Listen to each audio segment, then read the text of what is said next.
안녕하세요. 성형외과 전문의 박기용입니다.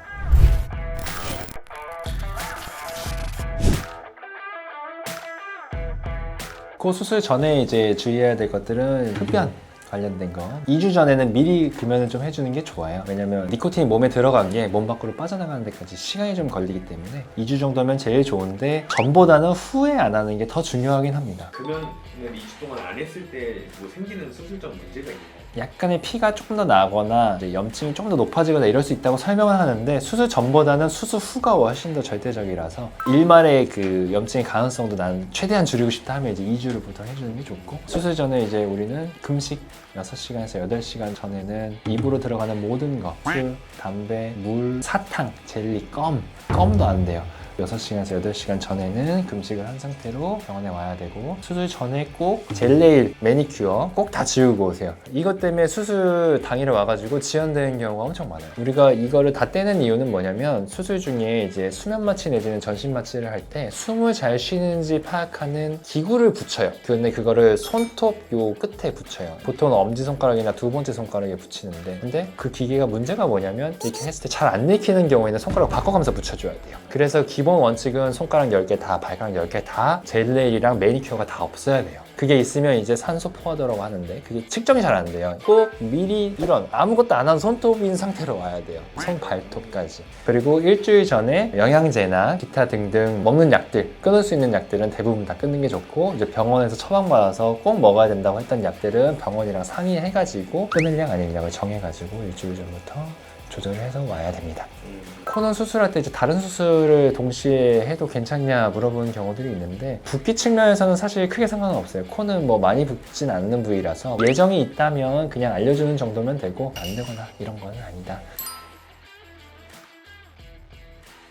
수술 당일에는 금식 잘 유지한 상태로 와야 되고, 병원에 와서도 물심결에 먹지 않게 조심해야 돼요. 피어싱이나 몸에 있는 금속성 장신구들 붙여져 있는 것들 모두 다 제거하고 와야 됩니다. 그 이유는 이제 수술할 때 수술 기구가 화상을 유발할 수 있어요. 그래서 모두 다 제거하고 와야 되고요. 그 다음에 이제 복장은 코 수술을 하고 나면 이제 코를 꽉 막아놓고 솜으로 막고 부목을 붙여놓기 때문에 옷을 갈아입기가 좀 불편해져요. 그리고 우리는 코를 오똑하게 높이려고 수술을 하는 거니까 코가 높아지면 벗을 때 걸릴 수가 있어요. 지퍼 달린 옷, 단추 달린 옷 이런 것들이 입고 오는 게 좋습니다. 수면 마취나 뭐 전신 마취로 진행이 되는데 잠이 깨고 나면 좀 몽롱해요. 그래서 운전을 할 수가 없기 때문에 내가 차로 운전해서 오지 않는 게 중요하고, 대중교통을 이용하거나 보호자분이 동반을 해와서 데려가거나 이렇게 돼야 돼요. 미성년자인 경우에는 꼭 보호자가 같이 와야 되고, 성인은 그냥 혼자 와도 됩니다.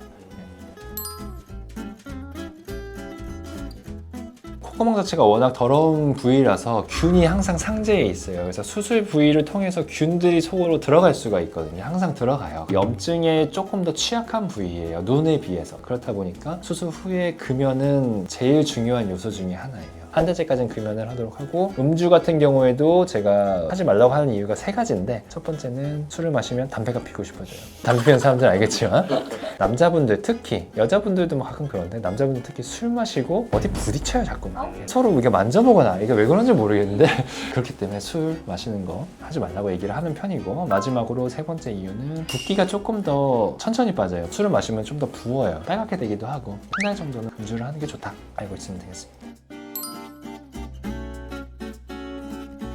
우리가 코 수술하고 나면 붓는 부위가 거의 정해져 있어요. 중간 콧대는 사실 거의 안 붓고 미간 사이가 많이 붓고요. 코끝이 붓는 거는 시간이 지나면서 해결해 줄 거기 때문에 여기를 막 찜질을 열심히 할 필요는 없지만, 이 미간 사이, 우리가 앞트임하는 그런 쪽 부위 있죠. 거기에 따뜻한 찜질을 한 달 정도까지는 최대한 자주 많이 해주는 게 좋고, 수술 직후에는 우리가 피가 나는 거를 안 나게 멈춰줘야 되기 때문에 차가운 찜질을 오늘, 내일, 모레 3일 동안은 해주는 게 좋고, 4일째부터는 따뜻한 찜질로 바꿔서 한 달 정도까지 해주는 게 좋습니다. 코 수술하고서 화장은 사실 부목을 일주일째 떼기 때문에 그때부터는 화장해도 다 상관없고요. 생활할 때 대신에 이제 너무 세게 문지르지 않게, 한 달째까지는 실리콘이 밀릴 수가 있기 때문에 한쪽으로 세게 누르는 행위는 안 하는 게 좋고, 대칭적으로 그냥 이렇게 딱 눕고 하는 정도는 된다. 안경 쓰는 거 많이 물어보는데, 안경 쓰는 거는 우리가 일주일째까지는 단단한 부목을 대놓고 있어요. 그때는 써도 돼요. 그때는 그 위에 이렇게 얹어서 쓰면 되고, 대신에 부목을 일주일째 떼고 나서 요 3주의 기간 동안에는 안경을 안 써야 돼요.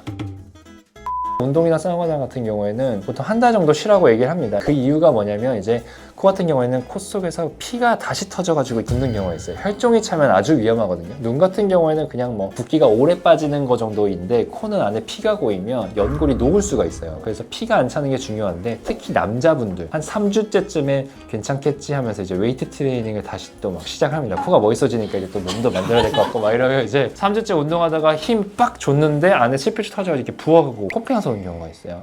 이러면 되게 안 좋아요. 안전하게 한 달 정도째까지는 격한 운동이나 탕에 들어가서 하는 사우나 이런 건 조금 안 해주는 게 좋아요. 안전하게 가는 게 중요하니까 한 달째까지는 조심을 하자입니다. 자, 이 영상을 보신 분들 이제 코 수술을 예정하거나 이제 코 수술을 이제 다 받으신 분들인데 수술 전후 잘 관리해가지고 예쁜 모습으로 다시 만납시다.